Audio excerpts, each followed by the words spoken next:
Report. This is Jason J. Lewis, the voice of Superman on Justice League Action. This is Mark Wade, writer of Superman Birthright. And you're listening to The Krypton Report. And you're listening to Krypton Report. Up in the sky, look!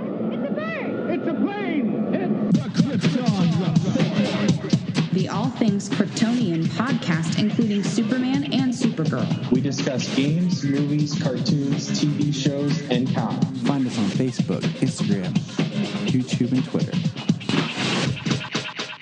It's a bird! It's a plane! It's Supergirl! Hey, welcome to the Krypton Report. It's Tyler. I'm just setting you guys up here for a great interview I got. I was able to talk with Morgan and Jim from the Superman Museum, which is a place that I love, and I've been to only once. We did call them in, so the audio is a little off, so we ask you to be patient and just enjoy. It was a great time, great chats, and hopefully we'll have more to come. Jim has a vast knowledge of Superman. The interview, of course, is edited for time. I tried to keep it short, and of course, we went off on tangents. So I hope you guys enjoy and you like it, and send us your feedback.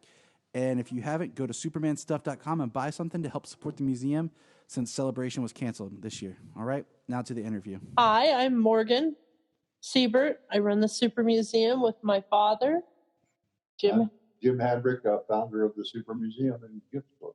And my husband, Adam Siebert. He's not here right now, but our family runs the Super Museum. Sitting here with my dad.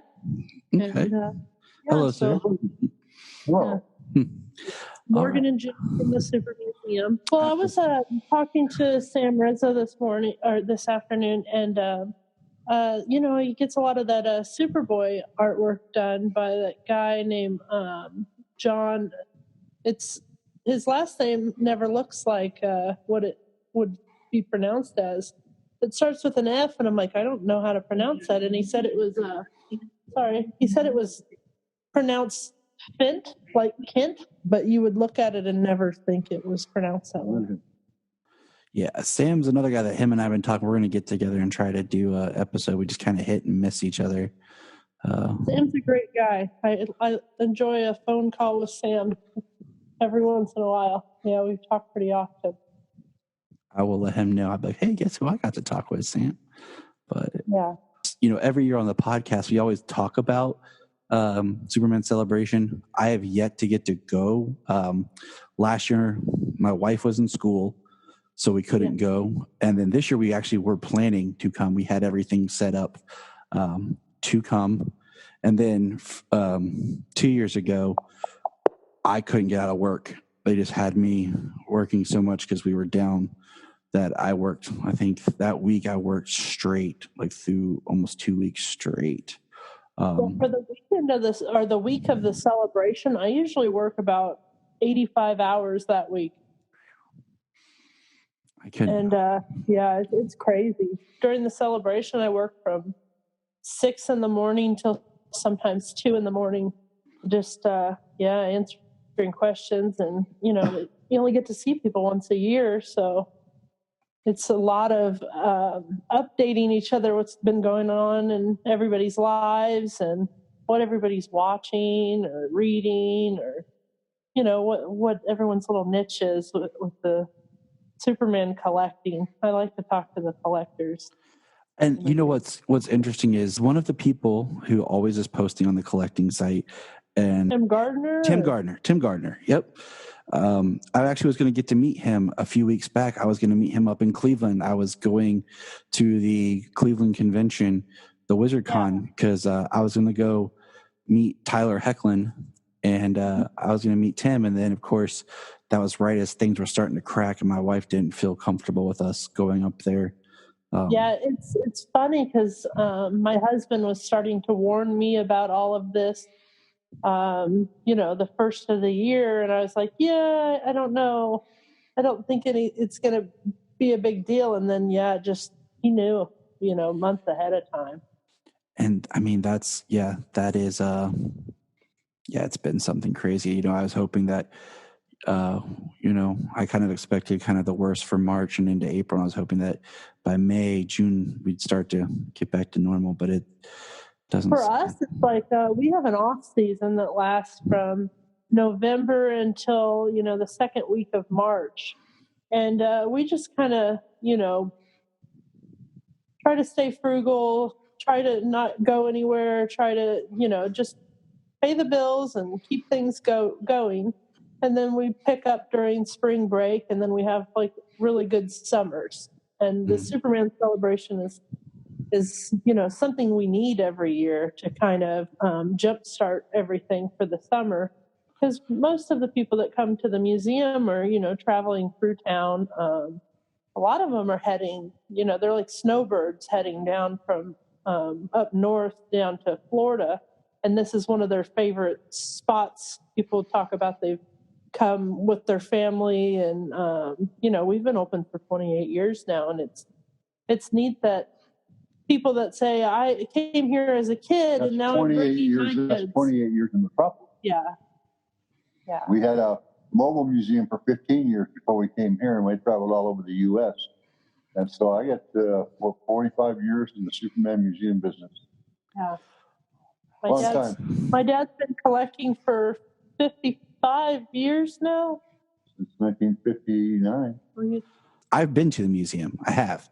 My wife brought me down for my birthday as a surprise, and she wanted, to do it as like a surprise because, and us to get to go and experience it without the craziness of the celebration. So I've got to go, and I love it. And my kids want to go because they see mommy and daddy in front of the big statue, and my son, he wants his photo now. So we are planning, because I really want to promote Fall Back to Metropolis.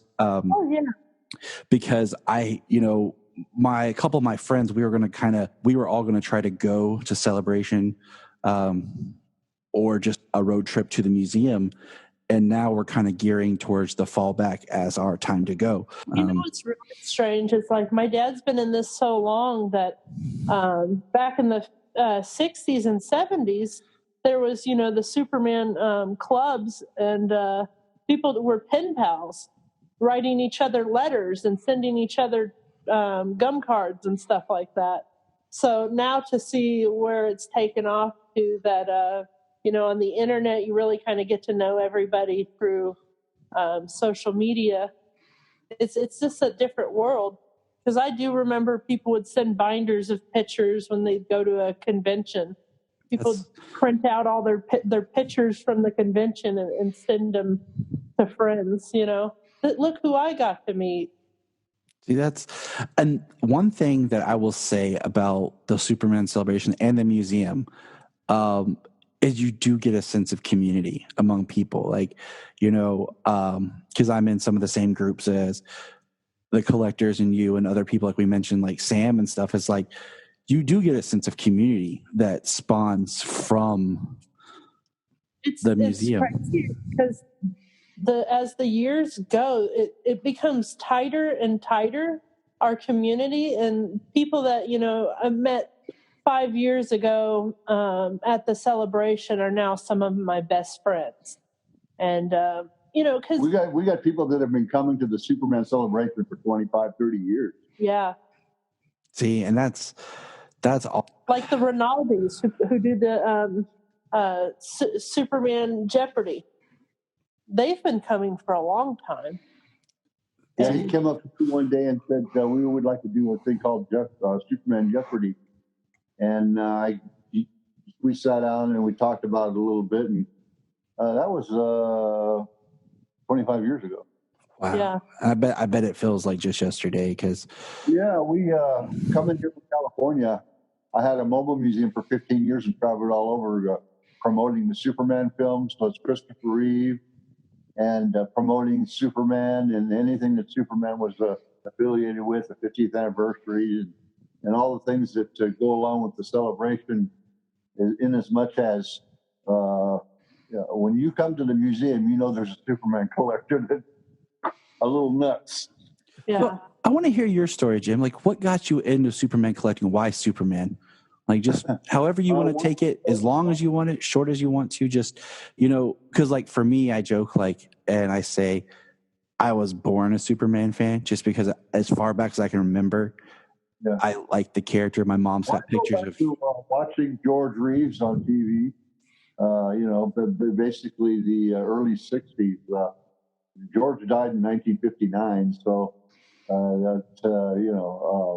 and they didn't go into syndication until the early 60s, and they didn't put it on the air for a while because of the whole thing about, Superman kills himself and Mm-hmm. the whole suicide thing and what was it? And, there was more interest coming in on, well, what really happened, that kind of a thing. So I've been involved in over 30 books, 25, 30 books on what happened with George Reeves and all that and all the things that went on.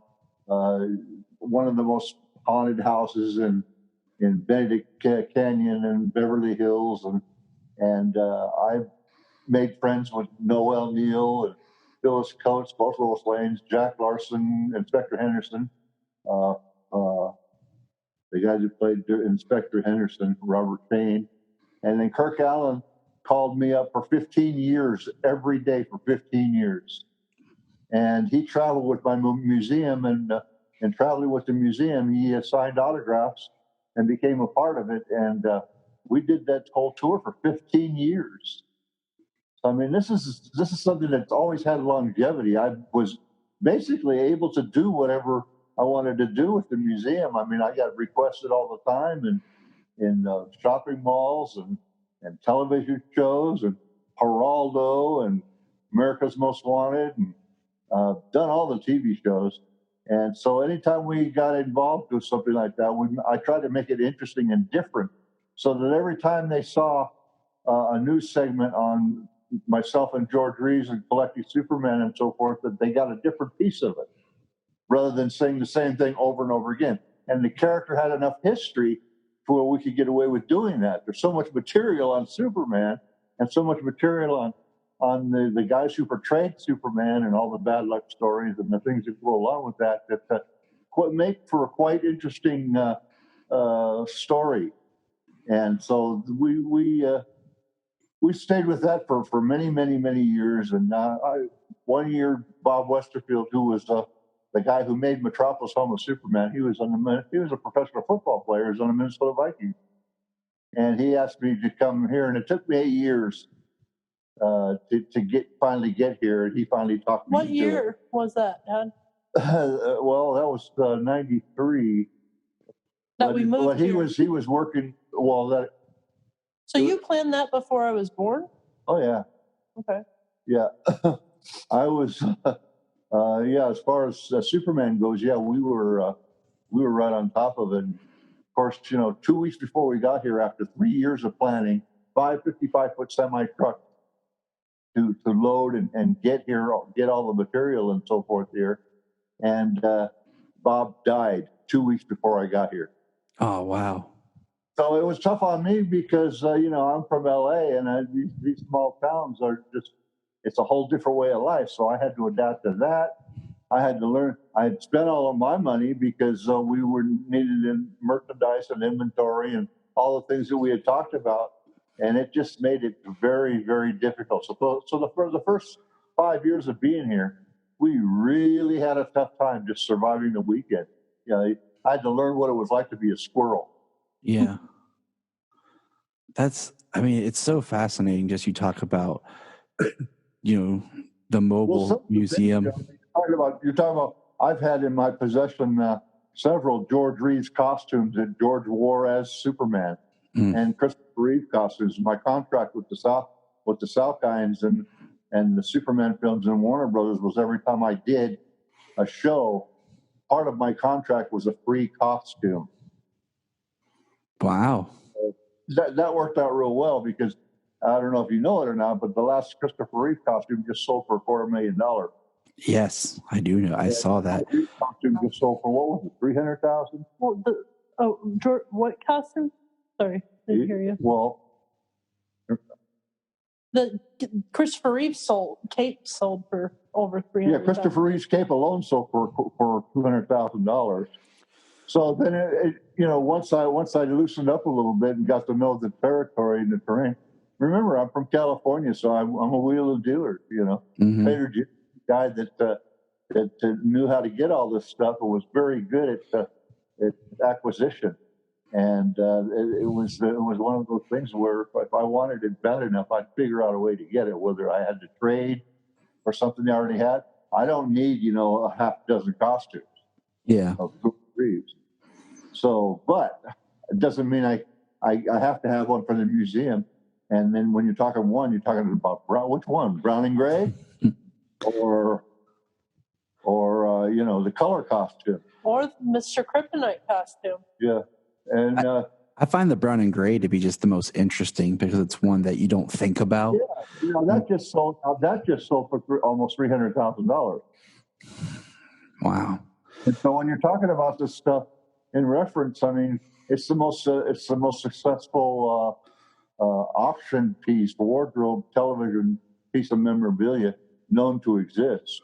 What's crazy is to watch the changes, because George was the Superman of my dad's generation, and then guys a little bit older than me, and between me and my dad's age, it's Christopher Reeve, and now those Christopher Reeve pieces are really going for a lot of money because the people that were fans as kids are now older, and they're getting into collecting. It's just like growing up here in Metropolis. I've had several. I collect antique cars too, and you put the Model T out there, and it was popular for a while, but then it died down. The popularity was gone. It was like no big deal. Now I put a 54 Chevy out in front, and it gets more attention because there's more people that are alive that remember those being a farm car. Mm-hmm. So they get more attention. And you don't understand it because you look at the significance and value, you look at the significance in popularity and so on, and all the history with it. And you learn a lot about how that works. And it works in droves. It doesn't just work on one person. I mean, it works in droves. I have, during the course of the day, if I have the Chevy out there, that gets as many pictures as a 15-foot Superman statue. Yeah. We park a 54 Chevy in front of the museum, and we have you've probably seen it in our pictures. We got magnetic signs that say Daily Planet on it. Yeah. Mm. It looks like something right out of the 50s TV show. People really enjoy that. We like to have a lot of photo opportunities. Speaking of which, we have, a 12-foot tall Doomsday statue inside the museum.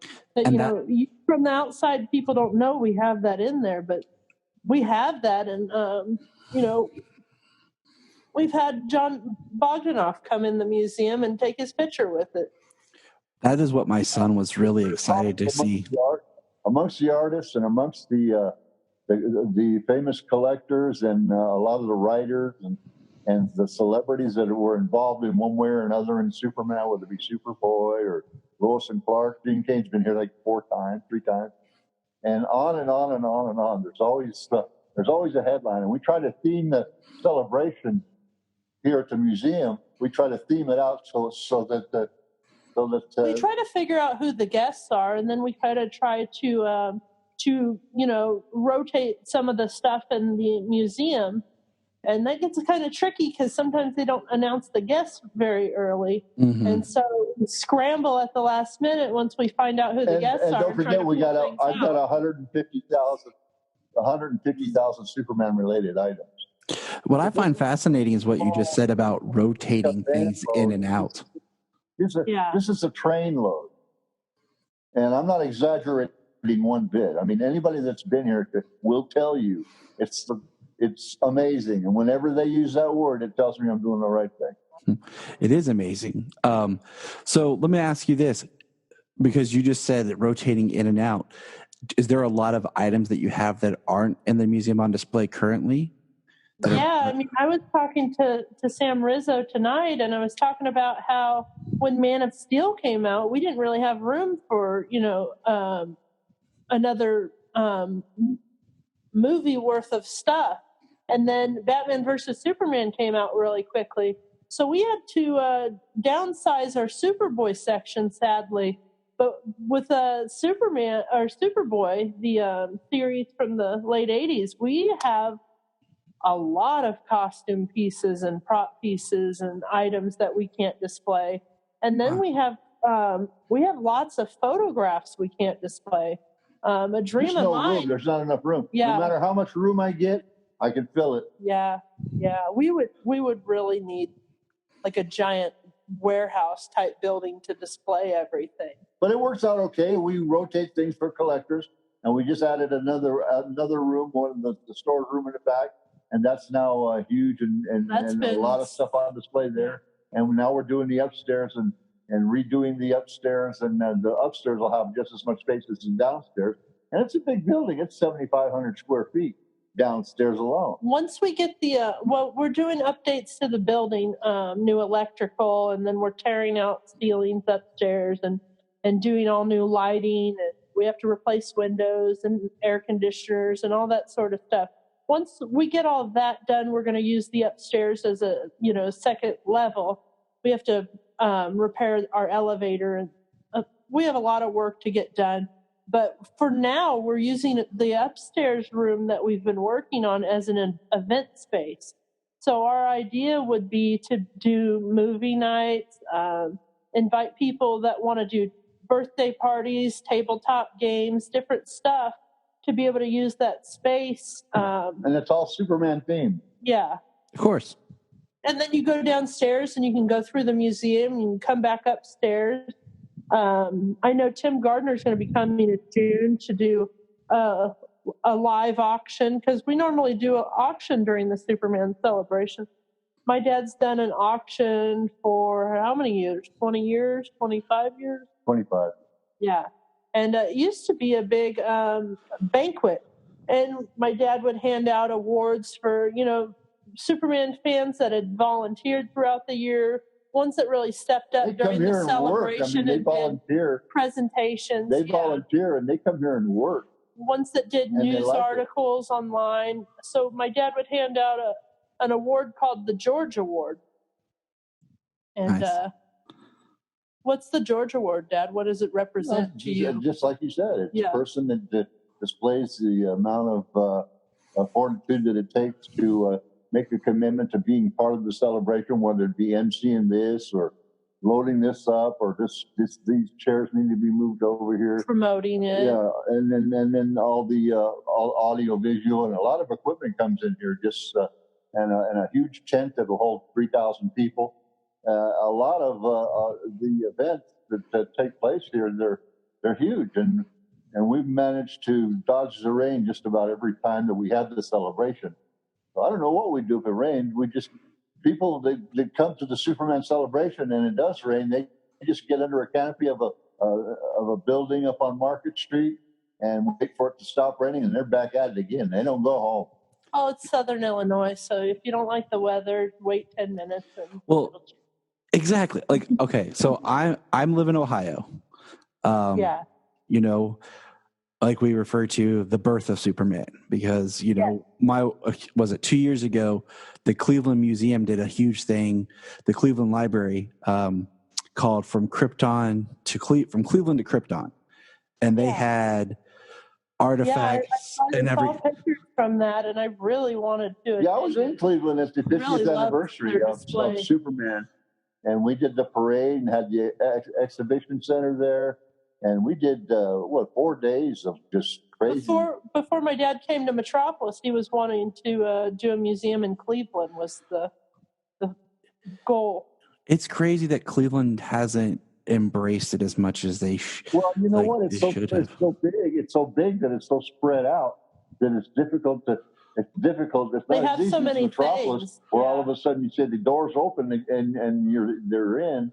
Mm-hmm. Whereas you say that in Cleveland, and they go, well, a little bit's here's at the airport, and there's a little bit of collection here, and there's Superman at the airport, and you got to drive around all day to catch half a dozen sites. And the one where you come to Metropolis, it's all here. It's all self-contained. Yeah, everything's in a 6-mile radius in Metropolis. Which is, it's really nice. The Noel Neal statue, the planets. I promised to her at the Waddles Mansion in Beverly Hills, California, where the classic movie stars used to hang out. Clark Gable and Gary Cooper and all of them used to hang out there. And I told Noel Neal at that party, I said, one of these days I'm going to have a statue built to you. And she goes, oh, Jimmy, yeah, I know.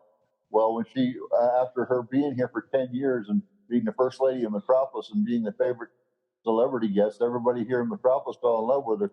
Guess what? There's a statue. She got to see it. She got to go down, and she would come on down every Saturday and take a look at and hang out with the statue of her. Yeah. By the town square. She on lived Market here Street. briefly too. A couple Her and her years. manager Larry Ward both moved to Metropolis and had intentions on really fixing things up. Larry did a lot of help with the theater building. He purchased it and put a roof on it. And then, that's the Save the Mast Act. It's been going on for a very long time to save the theater. Yeah, It's so But I don't fascinating. think it's the whole thing. It's hard to visualize this whole thing. This is phase one of the theme park. We're going to do that. We're working on that. when we moved here, that was the goal, was to open Superman Land. And You've probably seen, Superman Land laid out by, Neil Adams did a spread in the... There's a whole huge comic book called The Amazing World of Superman, and it's all laid out in there. Mm-hmm. It was That's what Westerfield had planned to do, and you might have saw my interview I did. I just posted it recently about the history of Metropolis, the history of our museum, and I did. I shared it on our social, and I actually had two people who, I mean, as much as I've shared your things before and I've talked about it in the podcast, I actually had two people who didn't know, who were like, "Oh my God, I have to go here," and I was like, "Yes." Yeah. I was like, "All right, awesome." Well, we have a lot of goals and dreams for Metropolis, and we will try to look at things the bigger picture. Mm-hmm. You got to dream bigger, build sky castles. Walt Disney was my hero. Yeah. So we don't own the character. We're not claiming any ownership, although there are certain aspects of the character that are public domain and also that Metropolis does own as a city, and so on. And then the chamber has their contract with Warner Brothers, and then they have a celebration, Superman celebration, and so forth. But all in all, when you look at the whole thing and you see the whole thing, you can pick it up. You can look at it and go, "Oh, I get where they're going with this." It's nowhere but up and up and away. Yeah. So it's all done pretty good. We've spent many Christmases here and winters, and I hate winter in Metropolis. But I just hate winter. Period. We can't have. Yeah. I mean, we moved here 28 years ago, and it hurts my bones to be cold. We're not used to all this crazy weather. My dad was in the military, and we moved up and down the eastern seaboard and southern states, and so I kind of always been around, and I've lived in Ohio, and I'm just like, I hate the winter. I like it here in the fall, The fall, the spring it holds is you back fine. a little bit. I'm okay with being hot. It keeps you from doing stuff outside. Yeah. Well, again, we've been fairly fortunate in not having that problem. It's been a threat several times, and we've had a couple of tents twist up on us, little tornadoes here and there. And an ice storm in 2009. We lost power for 2 weeks. Yeah. Yeah. Oh yeah. That was different. We never experienced anything like that. They kept saying it's not like that all the time. It's not like that all the time. So what? It's raining every day. Yeah. And it just happened to be the season in 1993 where it rained every day during that course of that summer, and it was like, you want a piece of Metropolis, or maybe do you want to go home? So Morgan, how old were you when you moved? Because from what I'm getting, I was 7. Okay. So my dad had 3 daughters at the time. He started working the counter when he was 7 years old.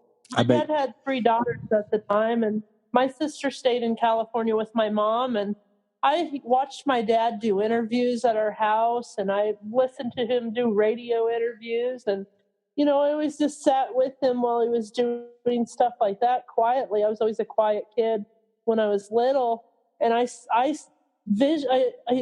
his vision, and I thought, this sounds, like the funnest life. It sounds like the coolest thing to do. And I had the choice to stay in California with my mom or come out here with my dad on this adventure. And we drove here from California. It took 3 days. And it's been quite an adventure. I would say. I mean, you've given something to fandom that nothing else has. Well, when people come in, that's what it's about. We talk with them, we joke with them, we make fun of each other. I like to make sure that they understand when they get out of their car and they're taking pictures with the statue, they're having fun. Yeah, that's the key. Well, you get tourists that come in and they're exhausted from wherever they're driving to, and they come in and they light up like a Christmas tree. Well, sometimes they come in and they're a little moody and down, and they come out of that museum and it's like they've been refreshed with nostalgia. And all of a sudden they come out and their eyes are lit up and they're like, I had that toy as a kid and my mom got rid of it. And it's amazing to see it again. I never thought I would see that again. We get during the summertime, during the peak summertime, we get 1,500 people a day. We get bus loads. So it's not like, it's a big deal. It's not like your sideshow, roadside Hollywood. I mean, it's a big. We get a lot of people in here. The town square has people in it all day long during the summertime. It's really different during the winter time. It's like two different worlds, but summer makes it worth it, and we get through the year because we have wonderful summers in Metropolis. And that's one thing. Like I understand. Okay, so I live in a small town called Circleville. It's just southern of Columbus. And in October, we have something called the Pumpkin Show. One guess, you can figure out what it's about. Right. And that is what so many of our local businesses and small businesses budget on. Like that's it. Like Pumpkin Show makes their year, and that's how they survive. It's the fourth of our revenue. Yeah. And that's why, like, when I've messaged you a couple times, and like I saw, like when you guys shut down, I know how that can affect a small town. So for 2 days, I let myself sulk and be depressed about it. And then after that, I tightened my bootstraps. We learned a whole lot. We learned a whole lot with this whole virus thing. I mean, it's a whole different world. And I mean, the whole world has experienced this. There's nowhere to go. And hiding. I see you guys doing like the promotions for the shop and selling things on Facebook, which is great, but I'm always at work every time you guys go live, so I never get to like really watch it. In your opinion, what would be a good time to do some, because I've been talking with Zach Curtis, and a way for us to bring in some revenue would be to do some, auction styles like he does.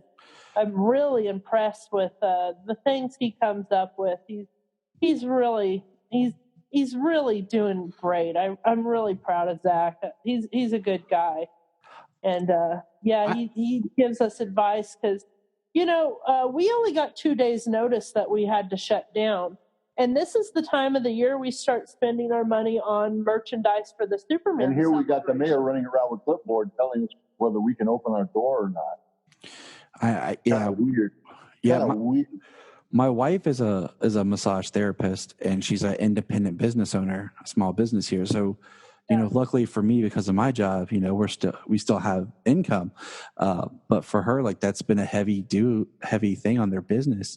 Well, it's hard when you run your own business and you're self-reliant, and somebody tells you, okay, in 2 days you're going to have to close down until further notice. It wasn't no specific time. It was until further notice. We had 2 days notice. We didn't know how long or whatever. We're still closed. Yeah, but me and my husband are very we're very on top of it. You have to be able to adapt. You got to be versatile. Yeah. Mm-hmm. Realize the post office that we could use. We can work it. So and all the things that go along with that. Normally we spend our time talking to customers, and that, you think you're going to get a ton of things done, and then you have some customers come in, and then you spend an hour and a half talking to people or going through the museum with them when it's slow, and then your day is gone, and all the things you wanted to do with your online store and other things you wanted to juggle, you can't get those things done. So with this time, it's we've been able to really focus on things we want to do on the internet. And then I've been able to do some volunteer things that I've been wanting to do with some cleanup around town. I was able to go out to the statue and pressure wash and clean around the statue. And then I thought, maybe I should, my family's painted the statue for 25 years. Maybe I should do a fundraiser to, offset the cost of paint and supplies for the chamber and paint the statue. And so I started that crowdfund, and I did it as I was pressure washing. And by the time I was done pressure washing, it was already up to $600.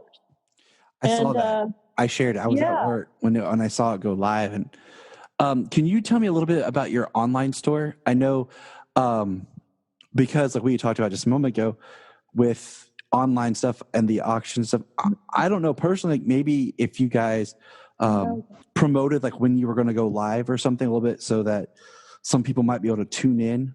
Because my thing is like I'm at work in the mornings and then it just pops up and says like Adam or you yourself is live. That way, like, because I would love to be able to watch more. Yeah, I'm new to all that and adapting. I have been doing a couple. And I knew people would watch it afterwards. And we already had the brick program where we're selling bricks with your name on them. Yep, I was going to bring that up. We just you sent me the pictures of our brick when it got up, and I was excited about that, and I shared that. And that makes a big difference because it means that those bricks are like a part of them. It's a part of anybody who comes and visits that they've got a brick there. They can make a claim to that. The museum, and it's there to remind us, a museum is for everybody. It's not. I'm just a keeper. I don't take a U-Haul to the grave with me.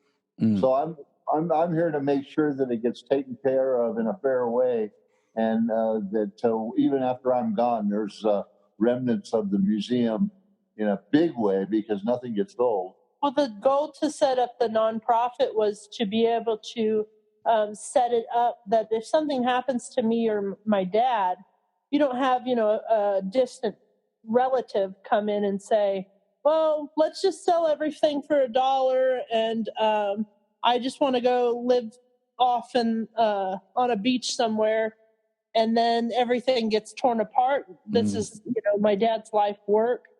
And I want to make sure that it stays together and that it's presentable for the public.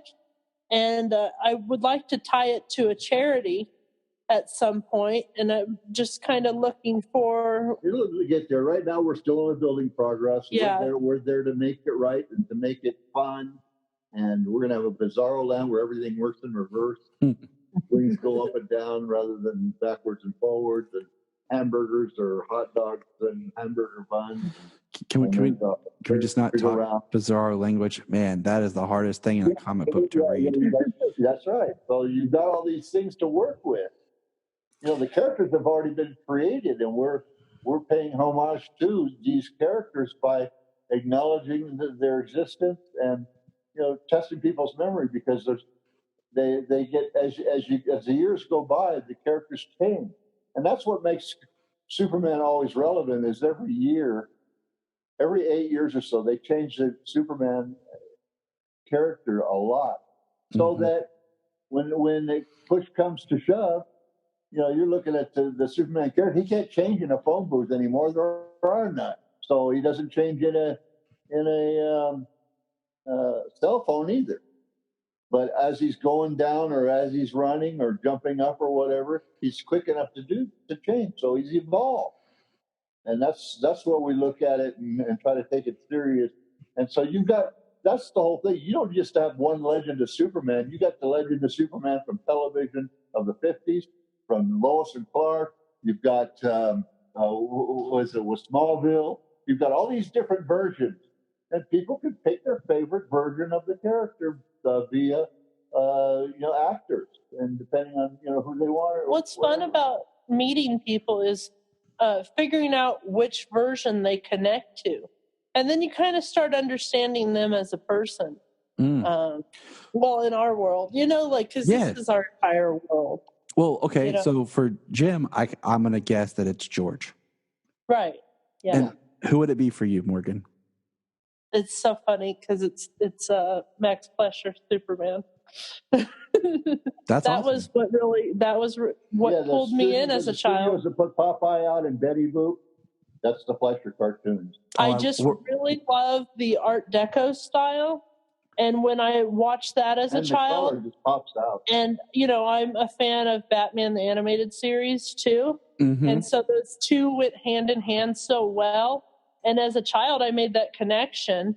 And then later on in life, I was watching a documentary series about, or maybe I was listening to the commentary, and they were talking about how they pulled their inspiration from the Max Fleischer cartoons.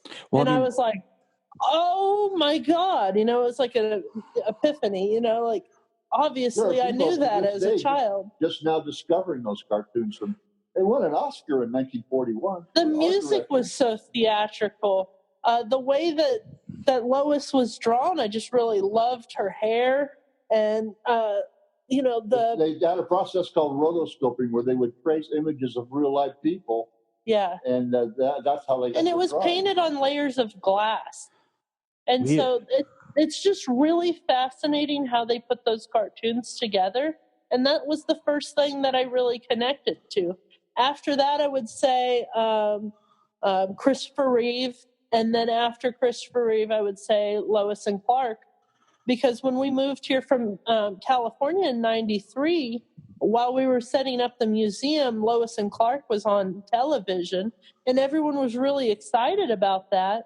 And it felt like the momentum of building up the museum was building towards something because something great was on television. Museum, so you've got to make it relevant to everything going on in the world and the different, you've got different generations. You've got to be able to relate to all of them because sooner or later they're going to come across and say, well, how come you don't have da-da-da-da-da? Sometimes I'll do special things like pull out the brown and gray costume or whatever and say, well, that's like now. Well, I didn't see this, or I've got this. I didn't see that in there. I said, well, you're only looking at 75,000 items. We got another 75,000 in the closet. With like Krypton, that only did, 2 seasons? Sadly, yes. Sadly. I haven't seen any props or pieces or set pieces or anything come out. And I've even contacted their prop houses and stuff. And, they really outsource from different places for different things. So what she's trying to say is listen to the fans. They'll lead you in the right direction. Fans. And you get to know prop designers and builders and all that stuff. And all of a sudden it's not sticking with the legend. They're looking at Lois and Clark and they're doing a new Superman called Man of Steel here. And he's got different powers. So it's like Christopher Reeve. Since when did Christopher Reeve or when did Superman take the S off his chest and throw it at the villains like a frisbee? Well, yeah, they make up. Or when did he build it up to make the Great Wall of China and tear it down with the X-ray vision? All this stupid stuff, and that's what they had me doing. They had me telling them what Superman could and couldn't do, and that was one of the things that I did for them because even Warner Brothers and DC Comics didn't know. They didn't have a record of who was what, and these guys were making stuff up. They were foreigners. The South guys, they just made stuff up and used it as they went, figured they'd just get away with anything. Like Superman was some kind of magician or something. It's weird. Well, the later films did, he did get different powers that no one had seen before. I actually have a poster board around here somewhere that in the move, it got moved, that I mapped out every live action Superman and what powers there were represented because we're going to discuss those random things like where did this come from? Why did this happen? And it's different parts of each version of Superman I really love. Original Superman only flew. He only jumped a quarter of a mile. He didn't fly. Leap tall buildings in a single bound. You were talking about the Max Fleischer cartoons. My co-host James, we were just discussing actually starting next month, we're going to go short by short. We're going to start reviewing those and talking about those because those are one of those things. Like I shared a memory on a podcast I did with a friend that I remember my birthday, and I had to be 4, maybe 5, getting the VHS of those cartoons. Yeah. And watching Well, I mean, in the those, museum, we were set up. There was a monitor in the museum, and I think that's why I'm really attached to those. And I would sit in the middle of the museum while my dad was setting up. And I played them because they were public domain. At the time. I mean, they're full blown now. So I would watch them over and over and over we and can over. legally show them without having to ask Warner Brothers permission. Yeah, and you could play Superman Stamp Day. That's legal or public domain too. And so that was the George There's a Reeves few thing things I that watched slip a by. lot. Yeah. Put it that way. And well, when I was 3, my dad used to project the Adventures of Superman on the wall in our living room, and we'd lay down a blanket and eat popcorn and watch those on reels. And so that was one of my favorite memories too. And then whenever Superboy came on, I remember my dad had a beta player, and he would record all the episodes off the TV so we could rewatch them. I have a Superboy story for you. Superboy, okay, so that's still like, that to me is like the forgotten history of Superman, like the TV show, because there are so many people that didn't know it existed. I remember being in my grandparents' basement and watching the coming on and parts of an episode, and I had certain images burned in my brain, and I remember talking about it, but nobody believed me it was real. And and it wasn't till and it didn't come out on DVD forever. I think it was 2006 when Superman Returns came out, and they released the documentary Look Up in the Sky, The Amazing Story of Superman, and then the first season of Superboy came out. And I remember getting off work, it was late, and I stopped at Walmart, and they had a huge like middle display, and they had like all like Lois and Clark was on sale. You could buy like everything was on sale to promote Superman Returns, and there was the Superboy season 1, and I was like, I was right, it did exist. Like with Kirk Allen. Kirk Allen was Superman in 1948 and 1950, but the now generations never even heard it, because these were the Columbia serials, the Cliffhanger. They came out in 48, one in 1950, and they were very successful back then, but nobody remembered them because it was before their time. And so then you had Kirk Allen, who came to visit the museum. He was also Grand Marshal of the Christmas Parade that year, and he was crying over in the corner. And each actor, I have a spot, a category that's laid out for one actor.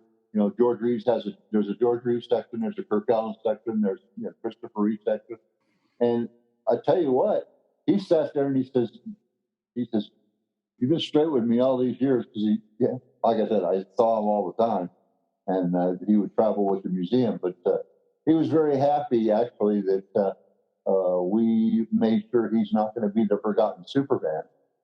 And it just meant a lot to him. And once that happened, I knew that there was importance for that for other Superman-related or Superman characters. And so Kirk Allen was the best man in my parents' wedding. Yeah. Oh, wow. Yeah. Well, they were very close, my dad and him. I have a picture of Kirk Allen on my Superman wall, and I took a picture in my basement of where I'm sitting of like my Superman stuff. Like, it's nothing compared to what you guys have, but I have a picture of Kirk Allen, and my dad was down here one day, and he was like, "Who is that?" He's like, "Yeah." And I have George, and he's like, "That's the first Superman." I was like, and my dad's 61 now, and I'm like, Dad, no, he was first before George, because my dad remembers George, and he was like, "What?" And I explained it. He was like, "I never knew that," and I'm like, "Yeah, like," and my favorite thing about Kirk Allen was always that when he would fly, he would turn into a cartoon character. I love that. And then, I was really excited when DC came out with their own streaming platform, so that we could watch those things easily, like on your phone or on your laptop. They released them on VHS and video discs later on. Yeah.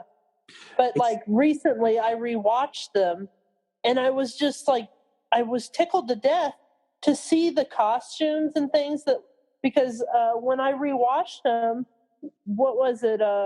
Jor-El's costume? He wasn't called Jor-El back then, was he? Yeah. You and I had this conversation. We had Yeah, this. it ended up being the same costume they used on Flash Gordon, right? Yep. No, that was the. It was in the George Reeves series. Well, used Mr. Crab's Flash Gordon costume, and they turned it upside down and put a patch on it or whatever, and it became Jor-El's costume. So Buster Crab's Flash Gordon costume was worn by the guy that played Jor-El in the TV show Superman with George Reeves. I decided that watching that, the rocket that Superman comes to Earth in that is my favorite adaptation of the rocket. Yeah, because that was sci-fi rocket. It was the coolest rocket. Yeah. What I found interesting is that we're working on an episode where we're talking about we did the review of George's pilot. Yeah. And we're about to do the serial, and I just found fascinating how much the beats of the story and the pacing of the first episode of the serial matches the pilot of the Adventures of Superman. Like it was just the one difference a lot of people don't know is Sarah Kent was his name, his mother's name in with Kirk Allen, and Martha Kent was her name after that later on. See, and Martha was also Batman's. His mother was named Martha. Yeah. So it gets confusing. Well, I mean, we talked about how, in those it was Eben and not Jonathan Kent. Eben, yeah. And I just found that like one of those fascinating tidbits. Well, you find out new things all the time. And then there's things I find out that I'm like, wow, I'm embarrassed I didn't know that. I just really love talking to other fans because it's a learning people experience. Didn't realize that what was his name? He did the TV, or he did the radio shows. Bud Collyer, yeah. They couldn't find a guy that could sound like him, and he wanted to take a vacation because he'd already worked a straight 2 years, 1,600 episodes, and on radio, and they couldn't find. They had to get this guy. They got this guy to moan and groan like something was wrong with him, and they came up with kryptonite, and that's the reason. So that Bud Collyer could take a vacation and spit Mai Tais in Florida. See, I remember hearing that they hired someone just to moan and groan because of him wanting a break. It's kind of like the Luther, where like in the comics they flippantly would have OR and ER, and then it took years before they picked one to settled on. It is fascinating. Like I have books. Like I just finished reading the book Superboys. Okay, yeah. About Jerry. They came to Metropolis. Yeah, they got the writers of that. Because I find their story so fascinating and interesting and powerful. And I love. Well, you're talking about the top 10 worst business decisions in American history. I mean, yeah. I love learning about superheroes and religious theology. I think that's really fascinating too. Yeah, it is. I had a book, and I think an ex of mine took it. Was about it was Christ's parables of the Bible and like the story of Superman. And we had a guy that came into the museum. The Gospel according to Superman. Yeah, we had a guy that came into the museum, and he taught a class, I believe in Connecticut. He said that he taught a class on superheroes and religion because we were getting followed around for years. People coming to see the Christopher Reeves display, and with the Christus, because the story of Superman was taken from the Book of Moses. And people don't realize that either. No, they don't, and that's what I find so fascinating is how he started out as a more, based off Moses, and somehow they've morphed him into like this Christ-like figure. Right. For an example, my wife, we were playing a game today, and she, I tagged her in that thing on Facebook, like, every day you put one of your favorite movies up, and she was trying to give me hints of what her favorite movie was. And she's like, fine. And she goes, this movie has 2 actors who went on to play Christ-like figures. And I was like, oh, the Count of Monte Cristo. And she's like, yes, because Jim Caviezel and Henry Cavill are both in that. And I laugh because that's the clue that she gave me to realize her favorite movie. Is there any piece of like Superman history or something that you want for the museum that you don't have? I pretty much nabbed everything on the way out. What about the captain's hat? You always talk about that. The what? The hat. What hat? What is it? It was who had it? Cameron had that hat. Oh, I don't know. That was the beanie. That wasn't a plastic hat. That was a beanie. He had a propeller on the top of it, and it was for collecting buttons. Huh. I thought it was a cat, like a. Don't get me started. Yeah. There's things. Sometimes he'll see something that he's never seen before. He gets really excited, especially with the older stuff. That's what was fascinating about that exhibit at the Cleveland Library was a lot of it was from a private collector that had donated. Oh, that's the Western Reserve Historical Society. Is that the one you're talking about? I'd have to double check. I'd have to look it up. 6 weeks at the Western Reserve Historical Society in Cleveland. I had an exhibit there for a long time. My dad had things on loan to the Smithsonian too. I believe that. Like that. And they ended up in the Smithsonian book. He ended up on the cover of the Smithsonian book, or was that Smithsonian Magazine did a cover article on it. Hey, my dad put in the National Enquirer, and the only time they ever let the collector put his name and address and phone number on the National Enquirer so that you would be able to get in touch with me to buy, sell, and trade Superman. Yeah. I was excited when I saw your ad. Zach Curtis just posted something, or he sent me a message. He said that he just purchased a collection, and there's a bunch of stuff that came from my dad, and he found an ad for something my dad was doing called Superman Supermarket, and he was putting this ad in different magazines, and that's all we had. Yeah. So, Wizard magazine and stuff like that, you used to have to put ads before the internet. Trade papers, toy papers. Yeah. Convention. And so it really is fun to see different things that, you don't think about an ad you're putting out like that's someday going to be a collectible. Well, I've got on the cover of Collector's Magazine now. They end up paying $20 for an autograph on that book on the cover. Yeah. Well, you can't find that anywhere else. The magazine itself is worth that by itself. I got excited when I saw your ad run on the gas station TV. And I had to video it. That was so much fun. Pump Gas News. Yeah. You know what? That was crazy. I had my brother call me from the desert in California saying, I'm over here pumping gas and I see your ugly face. Yeah, I was pumping gas that morning. I whipped out my phone and I started recording part of it and I sent it to you. I was like, I just saw your ad on the gas pump. I was sitting there at the pump because the gas station's it's. Yeah, I coordinated all of that. I didn't know it would be such a big deal. They came to us. I had people calling from all over the country. Hey, I just saw you on this gas station pump.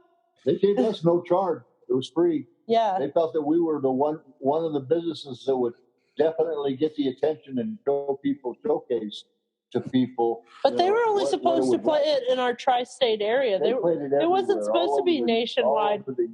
I asked them where they were going to play it, and they were like Missouri, Tennessee, Illinois, Kentucky. And it wasn't supposed to be like a nationwide thing. So when it hit nationwide, we were shocked, that it was that cool of a, it was only 20 seconds or something.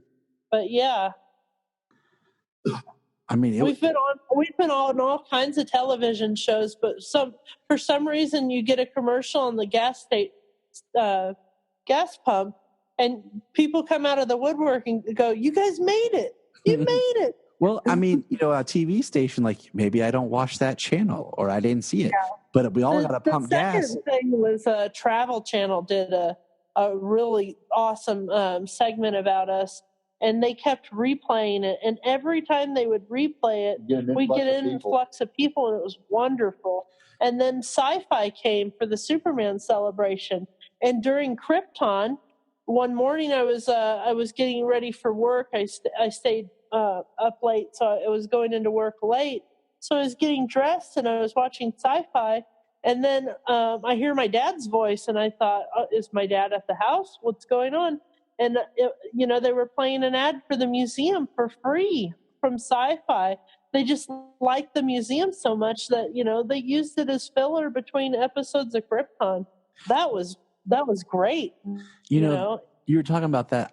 The sense is like, even going back to the brick project, is, by buying those bricks and being part of it, we're supporting and helping the museum, but it makes back to that community.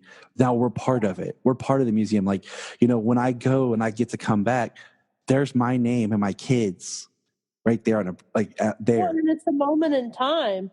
Like, say you only have one kid and you do a family brick with everybody's name on it, and then you come back 20 years later and you realize, we only had Johnny on this brick. We need to add another brick and celebrate our family trip to Metropolis in 2020. Each time you come back, you can do that. We want to do different ones, like, people pick quotes that different Superman actors said and put those on there. We want to make this a project that it can be inspiring, and people can spend half an hour just reading bricks and looking for fun ones. Had a lot of quotes and things like that when he was down in a wheelchair, and I think there'd be a lot of interesting things that could go on walls. From Christopher Reeve, philosophical points of view. He really had, yeah.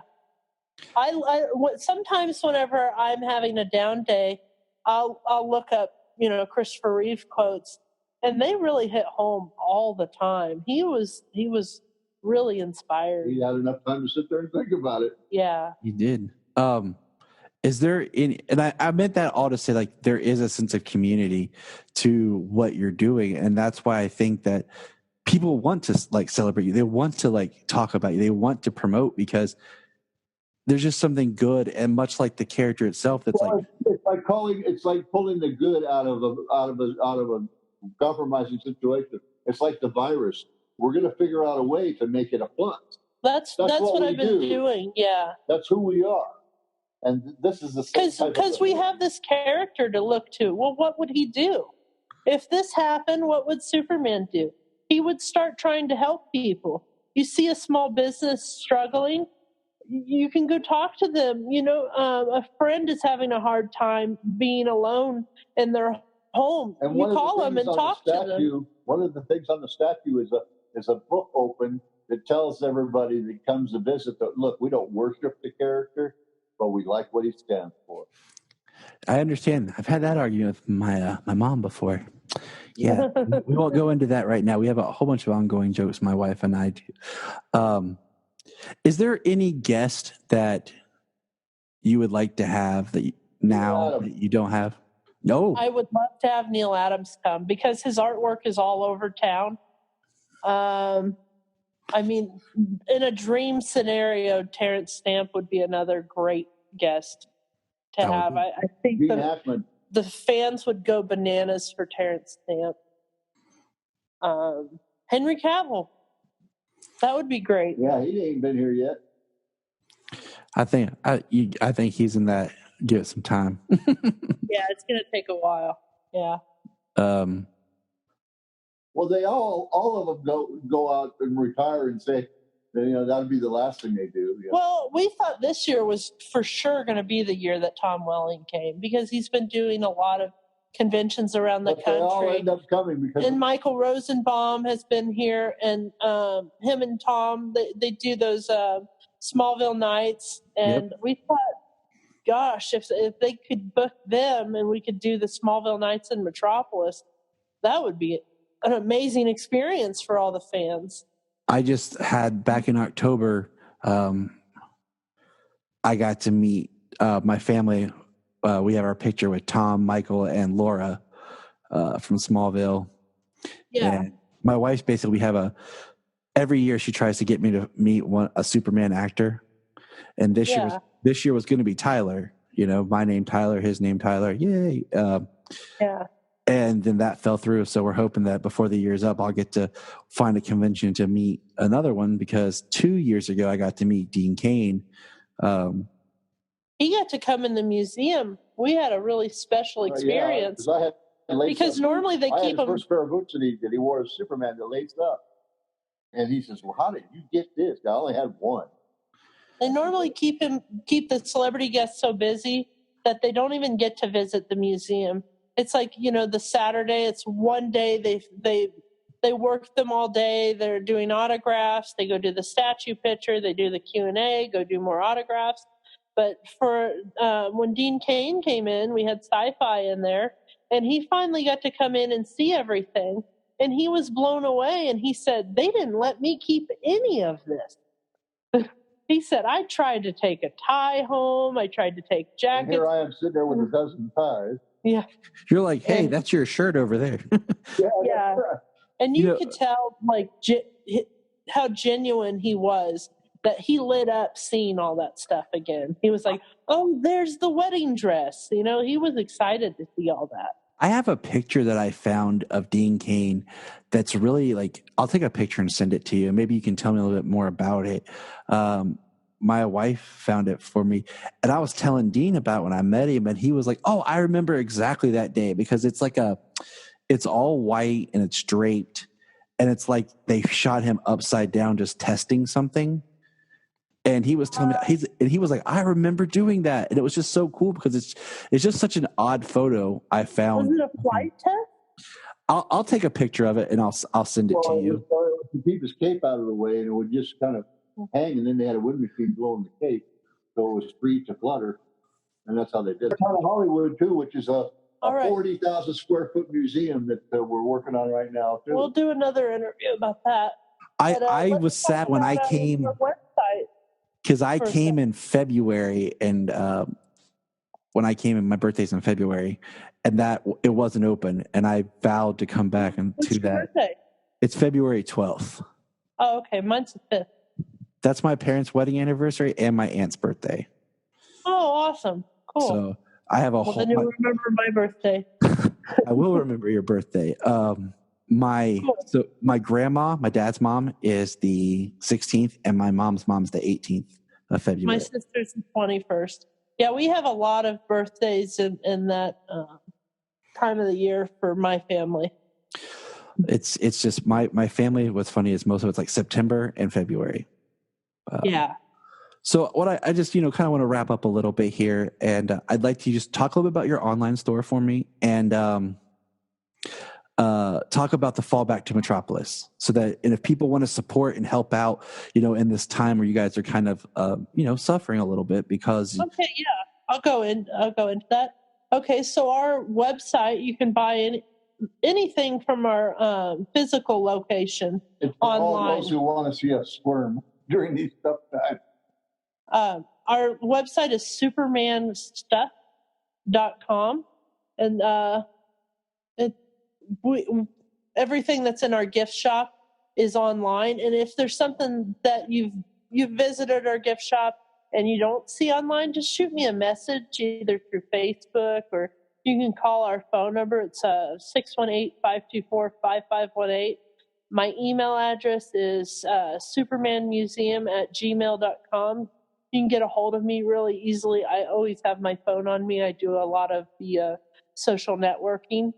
And then also, if you want to support us through our brick program, that's supermuseumbrickprogram.com.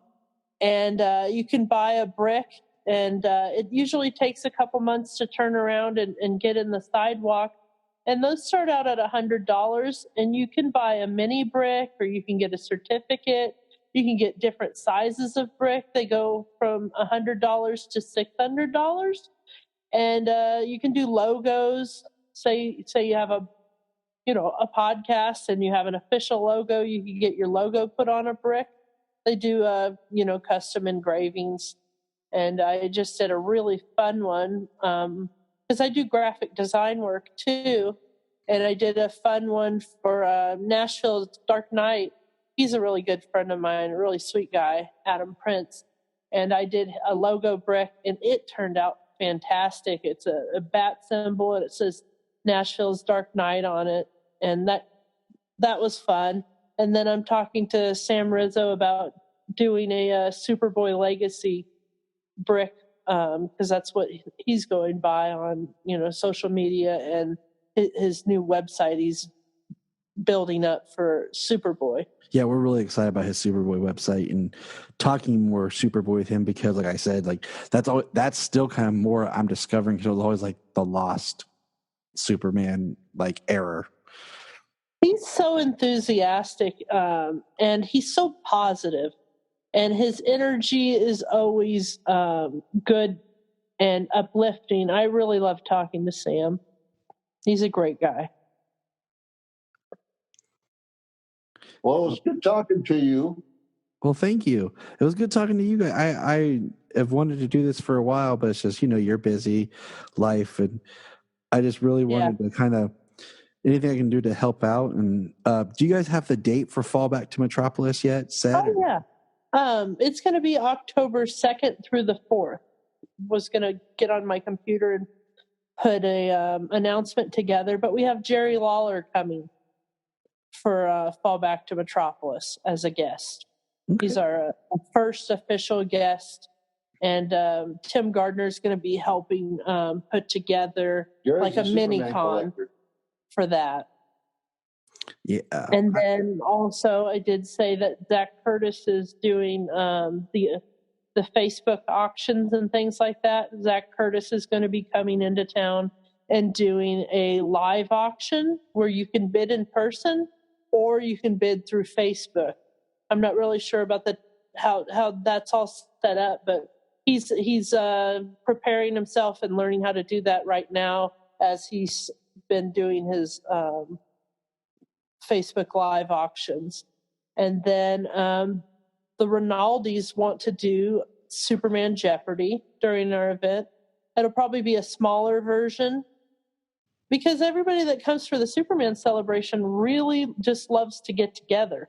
Mm-hmm. And it really is a family, and they love to talk, and they love to play games and go out to eat together. And Fallback is more of a relaxicon. It doesn't have events planned the entire day, so you have some time to go see the town and see some of the history of Metropolis, Illinois, too, while you're here. See, my family and I were talking about we want to come because usually we throw like a big like family Halloween party. And last year, like we went all out. We spent a bunch of money on decorations, and we were going to do it. And then like nobody came.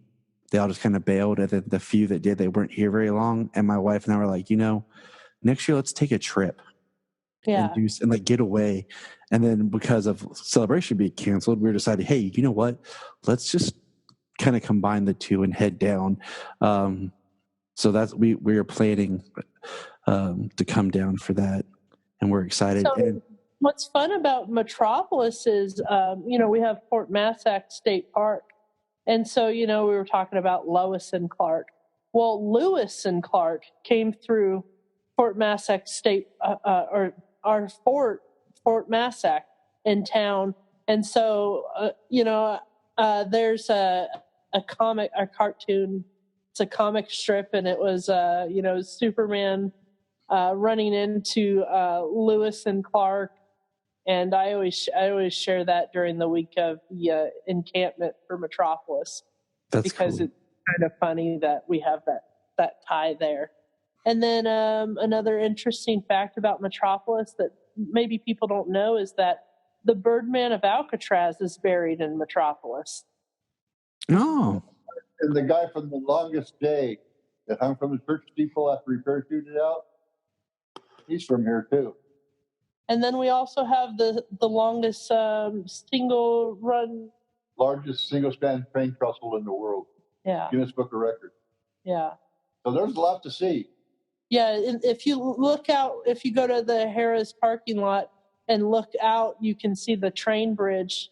And then we have a Hope Lighthouse, which is it's representative of like hope for cancer survival. And I don't think they knew at the time when they were putting that together that, Superman stands for hope. We have a Hope Lighthouse. And so that's what we really want to play on with Metropolis is, hope and positivity. Yeah, I just recently reread Birthright, and of course that's where Mark Waid, talks about it being hope. Mark's been here. Yeah. I figured he has. Like, if any writer has, like, I figured he would have been. I've interviewed him before. He's an awesome guy to talk to. Yeah. Okay, so just the last thing here, just because I'm going to edit this up, can you real clearly just both introduce yourselves for me? Sure. It's just been a long day. My daughter decided to wake up at 6:30, and she's been like in a funk today, and she's 3, but she thinks she's 16. I have one of those. I have 3 daughters.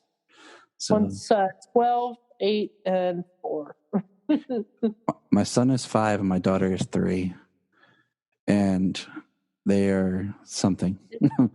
It's crazy when they outnumber you. You don't have enough hands to grab everybody, and you're constantly controlling or just trying to stop fights between somebody.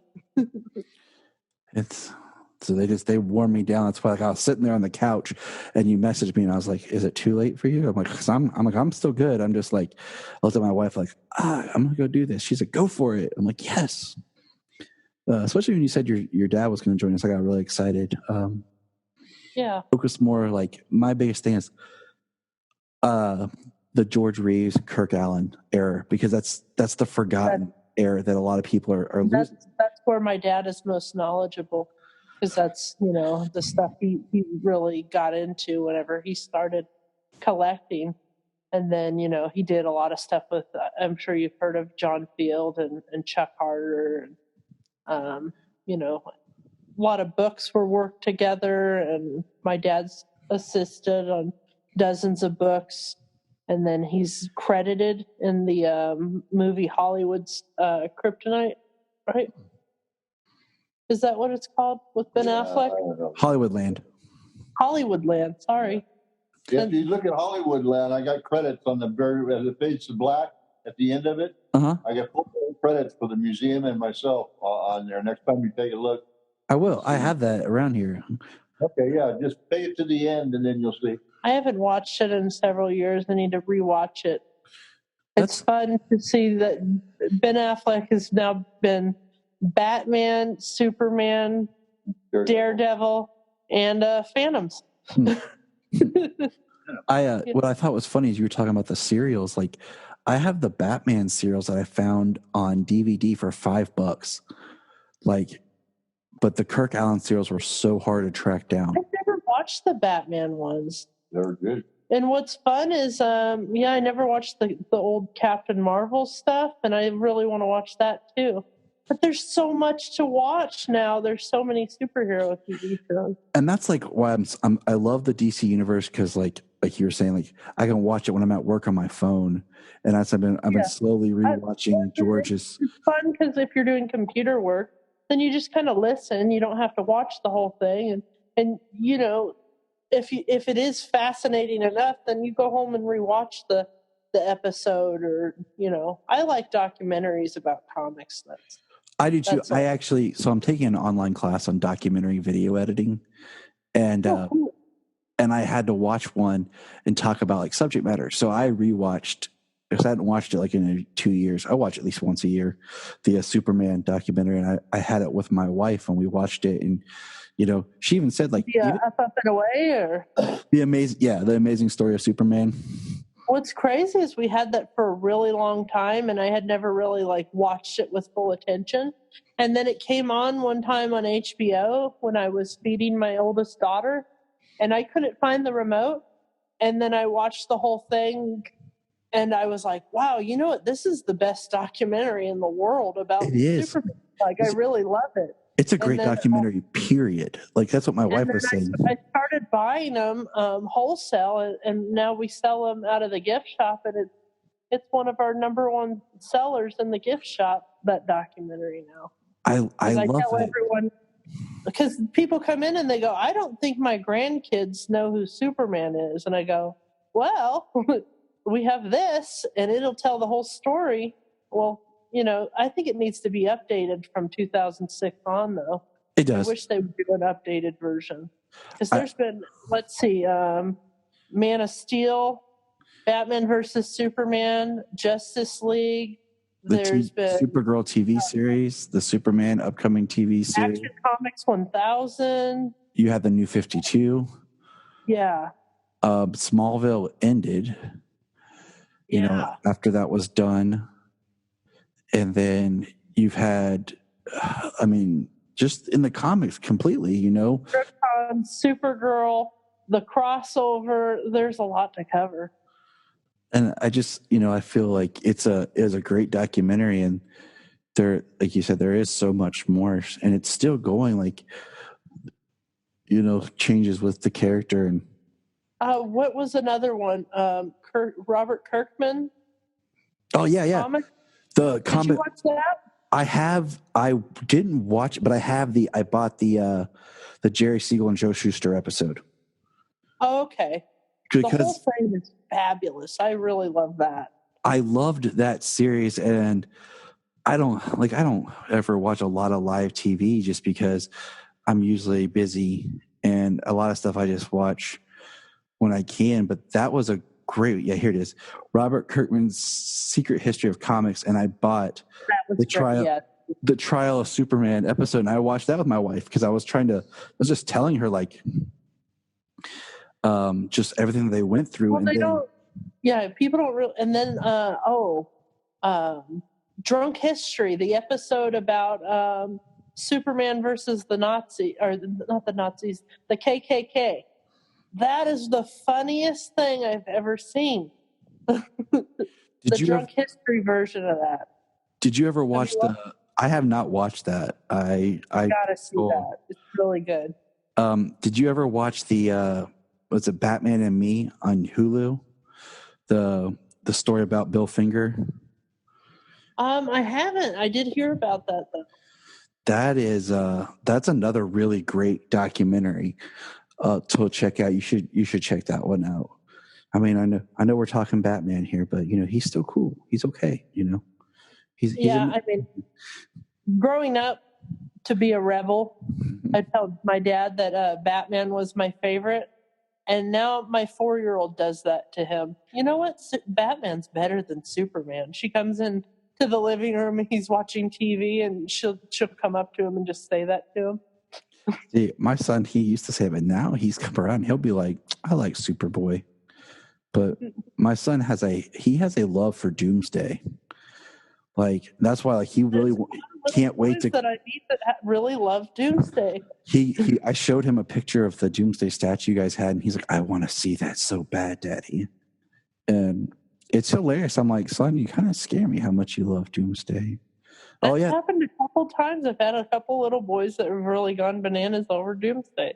Oh, and they'll go. You tell them in the gift shop, because they'll be like, "Do you have any Doomsday action figures?" Or like, "Well, not. We don't have any for sale because they don't make a lot. Or we'll have one, and it'll be the high end one. Yeah, and you can't play with that." And then I'll go, "But if you want to go in the museum really quick, I'll sneak you in, and you can go to see the 12-foot Doomsday statue." And then they'll go, "You have a Doomsday statue?" And they get really excited. It's fascinating how much, and that's another thing. And I've seen a little girl dressed as Supergirl, like, jump up and down and get really excited about Doomsday.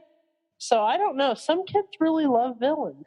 Well, my daughter, she's coming around to where, like, she'll talk about Supergirl, but like her birthday was very Harley Quinn themed. She loves Harley Quinn.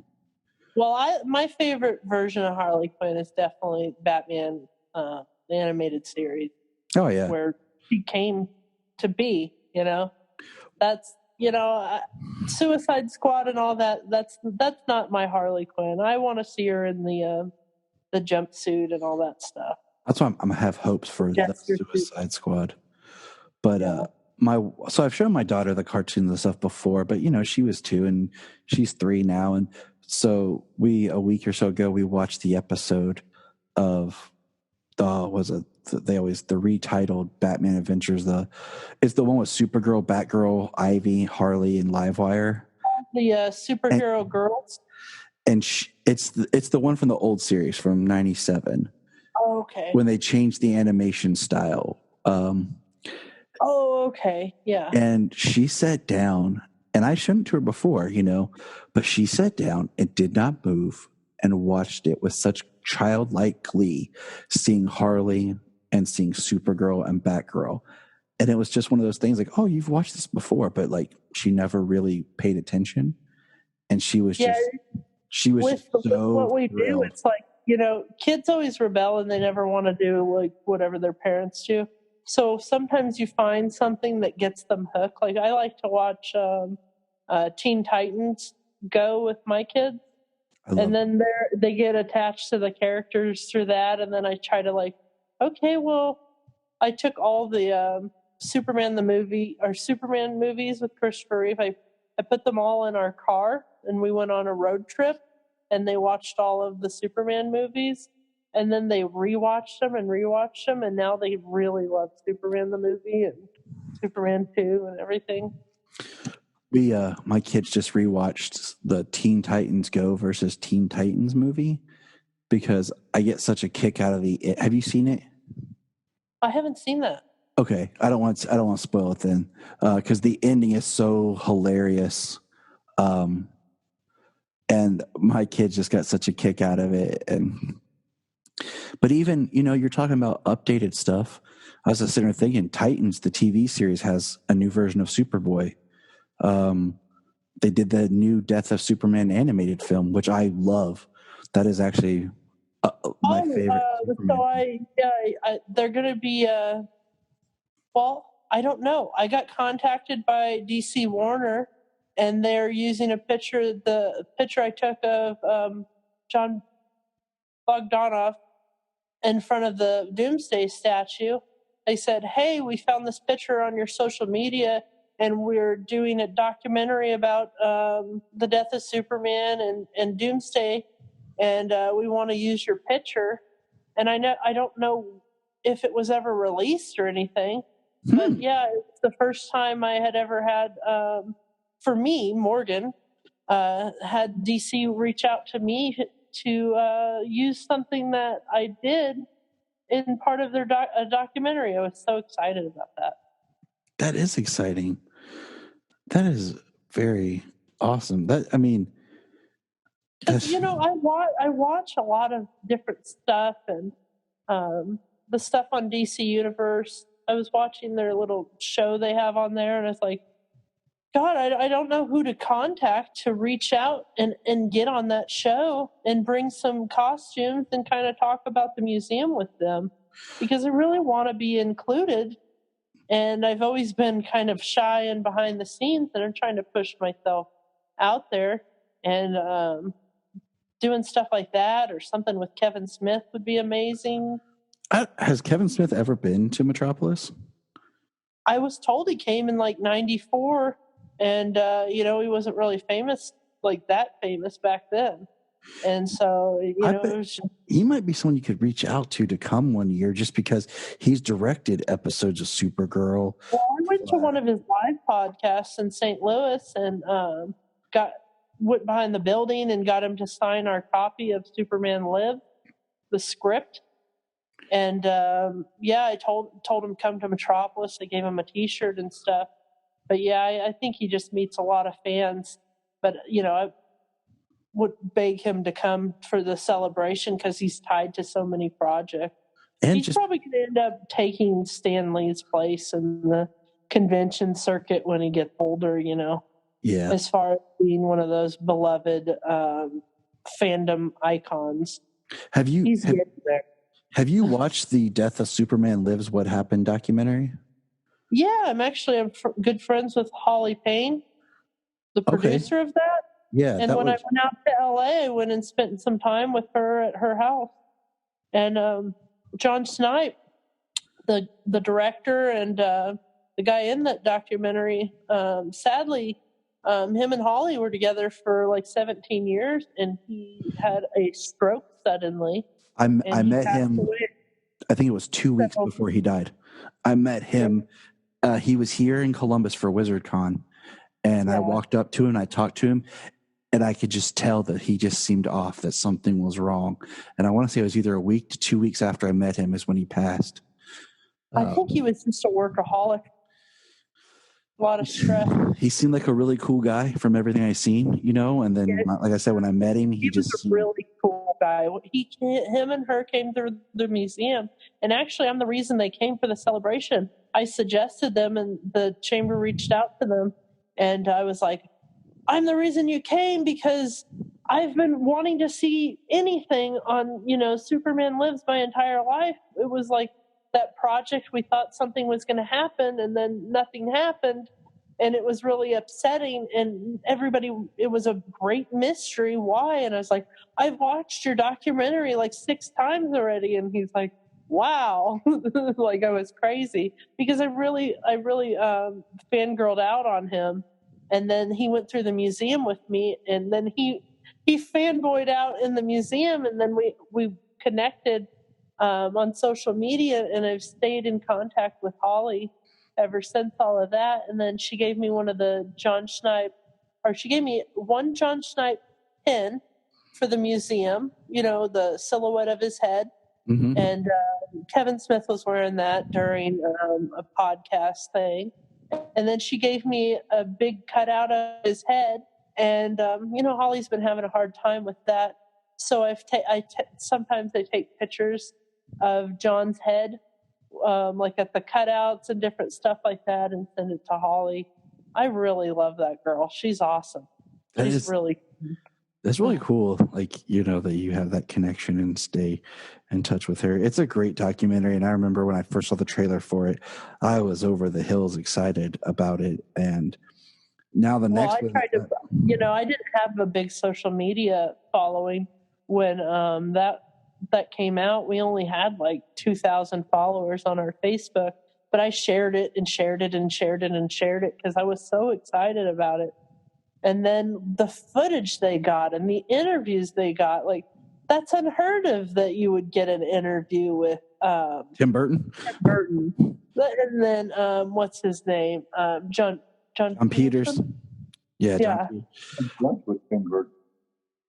The only one that kind of shook me was Nicolas Cage wasn't on there, and he's always seemed like he would be up to talk about. He had contractual ties with a movie or project he was doing, but then Holly went to like a big Q&A, or John and Holly went to a big Q&A, and someone asked Nick Cage about Superman Lives and kind of what happened with that.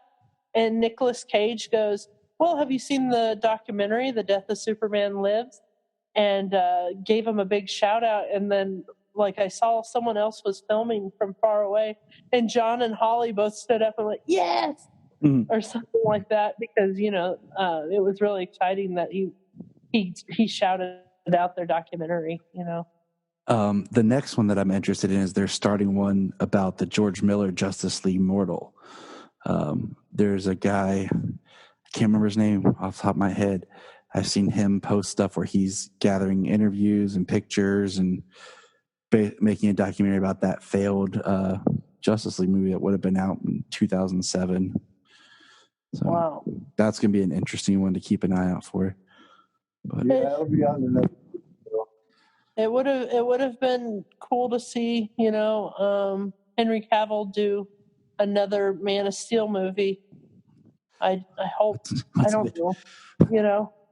I'm not real crazy. I'm not going, I need the Snyder cut. I'm not real crazy about it. I don't think it would, I'm not that type of person.